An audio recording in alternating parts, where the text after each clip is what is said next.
ஒரு சில துறையினால் அந்த துறையில் சார்ந்திருக்கின்ற அமைச்சர்களுக்கு அந்த அமைச்சர் பதவியில் இருக்கின்ற காரணத்தால் மரியாதை. ஆனால் அந்த துறைக்கு பார்த்தீங்கன்னா மரியாதை ஏற்படுகின்ற அளவிற்கு தன்னை முழுமையாக அர்ப்பணித்துக் கொண்டு கடந்த காலத்தில் அறநிலைத்துறை ஒன்று இருந்தது. ஆனால் அந்த அறநிலையத்துறைக்கு இந்த அளவுக்கு சக்தியும் வீரியமும் இருக்குமா என்று யாருமே பயன்படுத்தாது இருந்த காலகட்டங்கள் மாறி அந்த அறநிலையத்துறைக்கு இவ்வளவு சக்தி இருக்குது என்பதை நிரூபித்து காமித்த ஆற்றல் மிக்க செயல்வீரர் தான் இந்த மாவட்ட கழக செயலாளர். அவரை பார்த்து எங்களுக்கு பெருமையாக இருக்குது, சில நேரம் பொறாமையாக இருக்குது. தலைவருடைய எண்ணங்களை, மாண்புமிகு தமிழக முதல்வர் அண்ணன் தளபதி அவருடைய எண்ணங்களை அவர் பார்வையிலே தெரிந்து கொண்டு என்ன அடுத்து நடத்தணும், அடுத்து என்ன செய்யணும், ஒவ்வொரு நிகழ்ச்சியை எப்படி வடிவமைத்தால் அது சிறப்பாக அமையும் அப்படி என்பதை அவர் பார்வையிலே காமிச்சிருவார். ஏன்னா 45 வருஷம் அவர் கூட பழகினவன் தளபதியோட.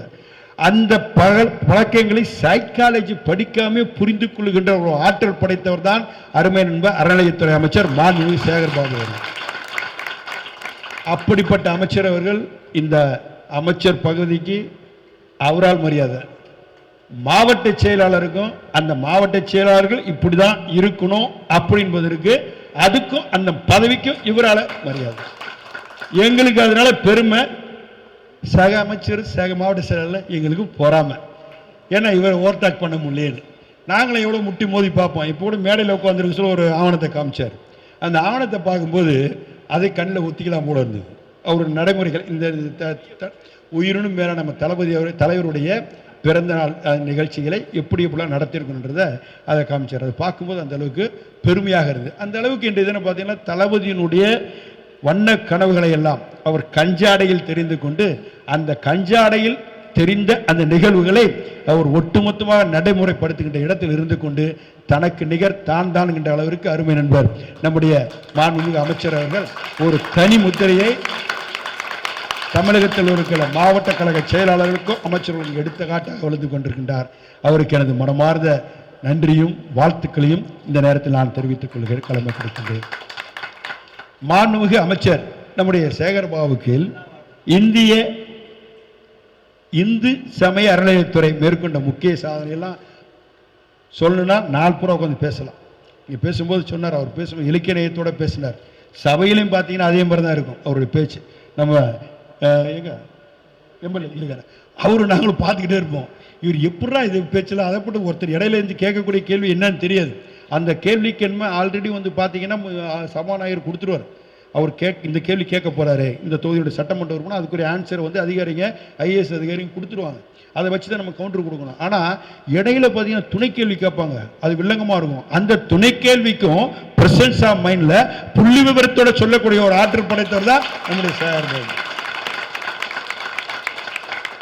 அந்த அளவுக்கு பார்த்தீங்கன்னா சபையில் இருக்கின்ற மிகவும் பார்த்தீங்கன்னா பல குணத்தில் பல விதத்தில் ஒரு டிபேட்டில் கூட ஒரு பேசணும். இன்னைக்கு இருக்கக்கூடிய நம்ம சபாநாயகர் பார்த்தீங்கன்னா டிபேட்டில் பேசக்கூடியதெல்லாம் என்னென்ன கேள்வி கேட்பாங்க அப்படின்னு அனலைஸ் பண்ணிட்டு வந்து உட்காந்துருவார்.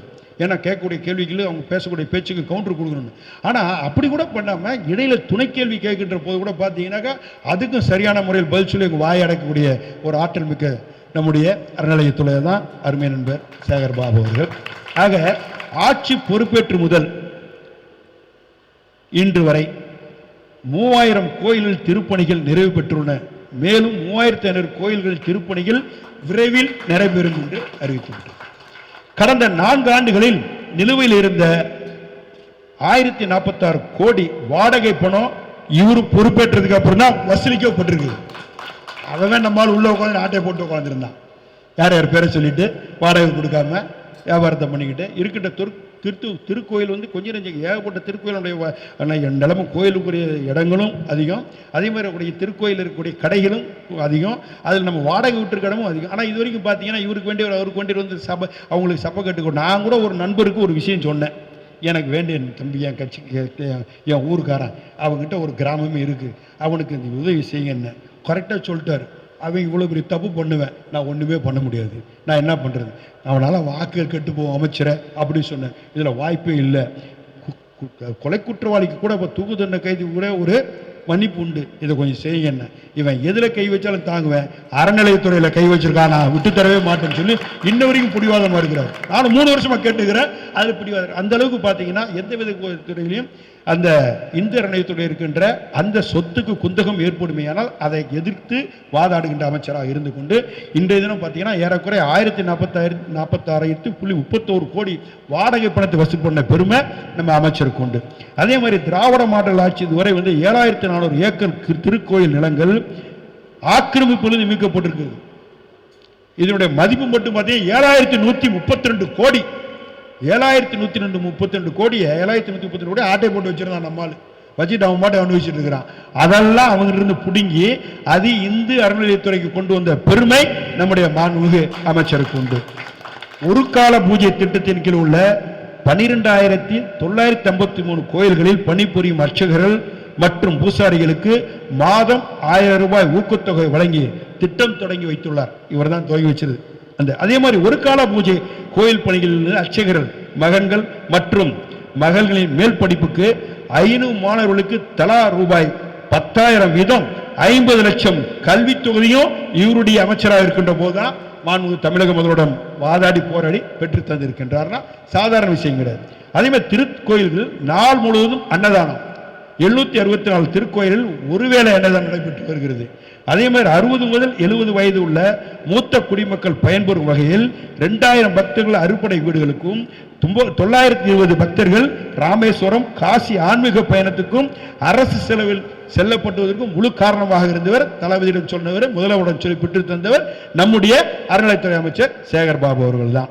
சிலைகள் மீட்டு மற்றும் பாதுகாப்பு இந்த ஆட்சியின் பொறுப்பேற்ற பிறகு இதுவரை 281 சிலைகள் மீட்கப்பட்டுள்ளன. கடத்தப்பட்ட வெளிநாட்டில் இருக்கும் 160 சிலைகள் அடையாளம் கண்டு மீட்டு வருவதற்கு அதற்கான பெருமுயற்சியும் அருமை நண்பர் நம்முடைய மாண்புமிகு அறநிலையத்துறை அமைச்சர் அவர்கள் ஏற்பாடு கொண்டு அதை மீட்டுவதற்கான ஏற்பாடுகளை செய்து கொண்டு வருகின்றார். அதே மாதிரி திருக்கோயிலின் சார்பில் கடந்த 4 ஆண்டுகளில் பொருளாதாரத்தில் பின்தங்கிய 1800 இணை திருமணங்கள் நடைபெற்றுள்ளன. ஒவ்வொரு இணைக்கும் 60,000 மதிப்புள்ள சீர்வரிசை பொருட்கள் வழங்கப்பட்டுள்ளன. இந்த ஆண்டு மட்டும் பார்த்தீங்கன்னா 1000 இணையர்களுக்கு 70,000 மதிப்புள்ள சீர்வரிசையில் திருமணம் நடத்தி வைத்த பெருமையும் நம்ம அறநிலையத்துறை அமைச்சர் அவர்களை சாரும். அதே மாதிரி ஓய்வு பெற்ற அர்ச்சகர்கள், பட்டாச்சாரியர்கள் மற்றும் இசைக்கலைஞர்களுக்கு ஓய்வூதியமாக 1000 3000 ஆக்கிய பெருமையும் நம்முடைய இந்திய அறநிலையத்துறை அமைச்சராக இருக்கிற சேகர் அவர்களுடைய பெருமுயற்சியால் தான் இதுவும் திருமதி நம்முடைய மாண்புமிகு முதல்வரிடம் எடுத்து கூறி அதையும் பெற்று தந்திருக்கின்றார். கிராம கோயில் பூசாரிகளுக்கான ஓய்வூதியம் 3000 1000 ஆக்கிய பெருமையும் நம்முடைய மாண்புமிகு சேகர் அவர்களை சாரும். ஆக அர்ச்சகர் குடும்பம் ஓய்வூதியம் 2000 2500 உயர்த்தியதும் நம்முடைய மாண்புமிகு சேகர் பாபு அவர்கள் தான்.